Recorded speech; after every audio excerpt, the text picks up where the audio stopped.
Hello, friends, and welcome back to Stories About Entitled People. Let's start with the story in which our OP confronted and punished a gold digger. But before we begin, don't forget to subscribe to our channel if you're new here and turn on notifications so you don't miss a new video every single day. Here we go. I dated a gold digger, and I made her pay her own bill. I live in China. Yesterday, I was offered a date with this girl who lives in Shanghai. She wanted to go on a date. I had nothing planned for that day, figured why not. After I met up with her and we walked around, everything was going good. She asked if I had lunch or breakfast. I didn't. She said, "I know a place nearby we can eat." After we got to the place, I ordered some shrimp and some orange juice, and she got some whiskey, fish, prawns, oysters, crab, and later got some clams. At which point, this cost me about 3,000 RMB, which equals roughly $400.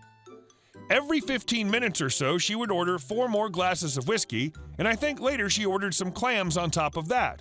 Altogether, she ordered around 15 or so shots of whiskey, and the price came to 6,999 RMB, over $1,000. After that, she mentioned wanting to go to karaoke and dance. I'm frankly appalled that she has the nerve to ask me to do anything else after that. So we go. I'm thinking, I'm gonna get this B. So we arrive. After I say 10 minutes, here comes her friend.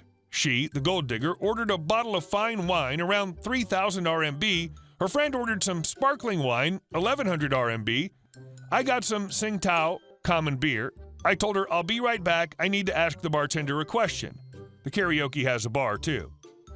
I asked him, I didn't order the bottles. I will not be paying for that, only beer. Luckily, the guy was understanding of it. Here comes the gold digger asking what I'm doing. I said, I'm paying for my drink. She said, you're going to pay for the 2 bottles? I said, no, I didn't order those. At that moment, I think she knew I've caught on to her scheme and frantically said, here, I'll pay half and you pay half. I did see she put 2,400 RMB to the bartender.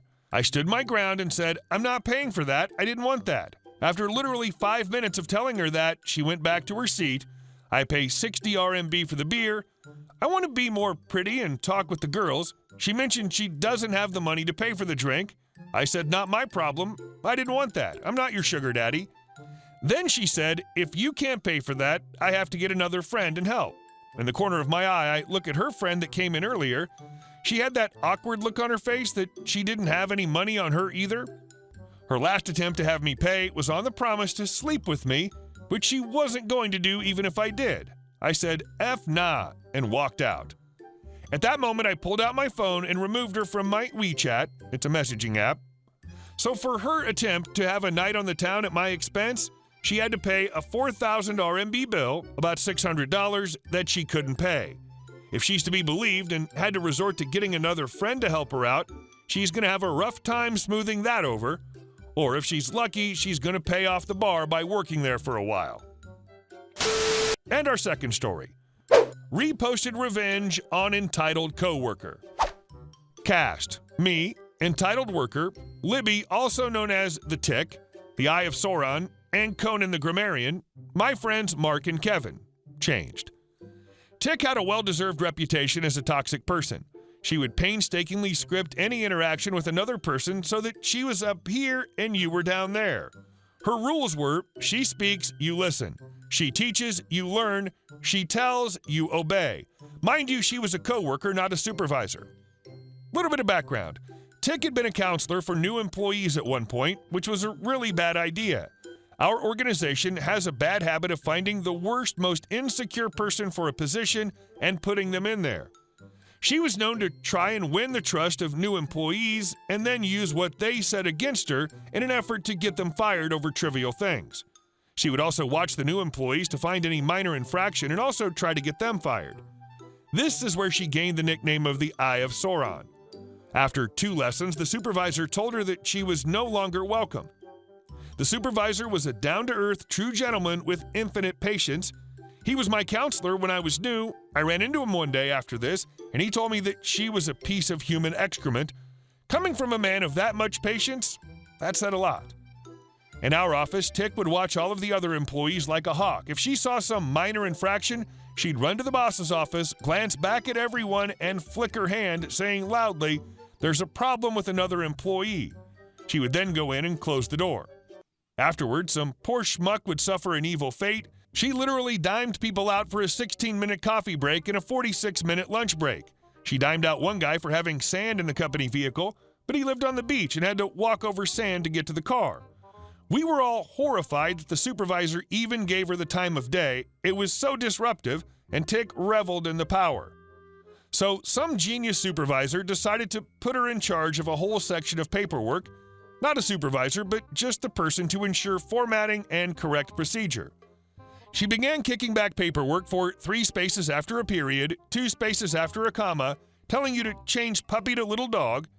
It was her way of making you bow to her greatness. In spite of all the complaints, no one could get rid of her, and she was dug in like a tick.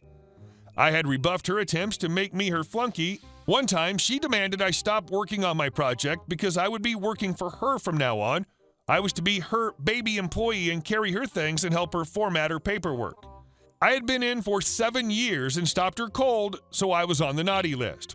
So she battered me for 2 years on my paperwork, throwing me under the bus every chance she got, and the supervisor always took her side. I showed the supervisor some of my paperwork and said that Libby was right half the time. I was right half the time, yet she took Tick's side 100%, and the corrections were so trivial. So one day, Tick throws my paperwork on my desk and berates me. "Tick, your paperwork is always so messed up. I'm going to read everything you send me." Spelling and grammar were not her job to fix. Her job was to ensure proper procedure. Me, "Oh, thank you, Libby." She was taken aback. From then on, I would type out forms and wait until Friday at 4 o'clock and toss a stack of paperwork on her desk and say, "Thanks so much, Libby. Boss needs this by 8 a.m. Monday morning. You have a great night." Then I got a collateral duty that put me in charge of a mandatory training that most employees had to complete, including her. She was very bad at this particular function, so I told her, "You wanted to play this game? Let's play this game." I would stand behind her whenever she had to complete this function, which was once a quarter and was very physical. Like her with my paperwork, I'd stand behind her and say, "No, no, no. What are you doing? Don't you know how to do this? This is far more important than grammar. You should get this by now." Often she was the only one to fail this function, so when that happened, I would get on the PA and declare, "All those who have failed this function report to me immediately." I'd walk up to the supervisor's door and wave my hand and say, "There's a problem with an employee," and would go in and close the door. Amazingly, she stopped harassing me, but the list of victims was still long. Tick soon ran afoul of a friend of mine, Mark, who'd been getting the same treatment. Mark went to the big boss as Tick was holding up a major project. Tick was called in to explain, and she became unglued, screaming at the big boss. An all-office email came out within 10 minutes saying that Tick had been immediately removed from her position, which was given to Kevin. Kevin had previously endured Tick for 2 years as her baby employee, having been treated like dirt. He was another nice-as-could-be guy and was ground into dust by her. Kevin got an award for turning the position around, and during the award ceremony, Mark and I went up to Kevin. Tick was nearby, buttering a bagel. Mark and I told Kevin that he was the best person in that position, and we were so grateful that he totally turned that disaster around. Tick dropped her bagel on the ground and fled. She retired the next day, and we held a party where we played the scene where Sauron's eye comes crashing down as she left the building. And our last story. My dad has surprisingly much influence. So to give a little context, my parents live with my brother in an apartment that's only rented to people working for the city in the sewage plant next door. The only other apartment is rented to his boss, further referred to as N for neighbor. For the next couple 100 miles, there's nothing but forest and rails. For the story. My parents were on holiday in Egypt. When they came back, my brother, 22, told them he was sleeping with his girlfriend in the living room when in the middle of the night, he woke up to her screaming. N broke into the apartment and tried to open the safe and touched my girlfriend's thigh. She was sure because he was over 2 meters tall and reeked of alcohol. The following days, he tried to get in contact with my parents and asked them not to tell anyone. Needless to say, they did. Since this wasn't the first time N was a terrible neighbor, they decided to act while they could. In the past, he'd broken into the apartment with a stolen spare key, told his guests to park in front of my parents' garage and other things.